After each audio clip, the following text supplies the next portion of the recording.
আসসালামু আলাইকুম। Hello everyone, আপনারা সবাই কেমন আছেন? আশা করি ভালো আছেন। কাছে কিংবা দূরে যে যেখান থেকে আমার ভিডিও দেখছেন আপনাদেরকে জানাচ্ছি আন্তরিক ধন্যবাদ। তো আমি বানাবো আজকে ঝাল ঝাল মূলোর বেগুনি। তো দেখেন গাইস, প্রথমে আমি মূলাটাকে এইভাবে জাস্ট আড়াআড়ি করে সোজা করে কেটে নিয়েছি। তো পরে উল্টিয়ে আমি যে জাস্ট আড়াআড়ি করে কেটে নিয়েছি। তো কাটার পর আমি লবণ আর চিনি দিয়ে অনেকক্ষণ মাখিয়ে রেখেছি। তো রাখার পরে যে পানিটা বের হয়েছে, তো পানিটা ভাবে চিপড়ে ফেলে দিয়েছি। একবার শুকনা দেখেন এখন কতটা বড় হয়ে গিয়েছে। তো চিনি আর লবণ দিয়ে ভিজিয়ে রেখেছি, এই জন্য আর মূলার গন্ধটা আসবে না, খেতে খুবই মজাদার হবে। তো এখানে আমি মশারির ডাল আর চাল বেটে নিয়েছি।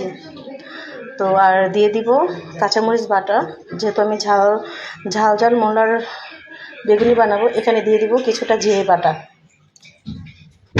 আর কিছুটা কাঁচামরিচ বাটা দিয়ে দিব পরিমাণ মতো লবণ,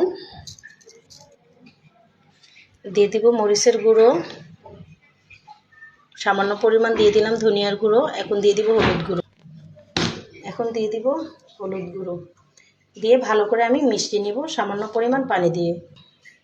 দিয়ে দিব পরিমাণ মতো কিছুটা পানি, দিয়ে দিব ধনিয়া পাতা কুচি, দিয়ে আবার একটু মাখিয়ে নিই। চুলায় কড়াই বসিয়ে দিয়েছি, কড়াইতে তেল দিয়ে দিয়েছি, তেলটা গরম হয়ে গিয়েছে। তো এখন আমি ঝাল ঝাল মূলার বেগুনি ভেজে নেব। তো এই যে এইভাবে একটা দিয়ে দিলাম, সবগুলো আমি এভাবে ভেজে নেব। তো ভাজা হয়ে গিয়েছে, এখন আমি উঠিয়ে নিব।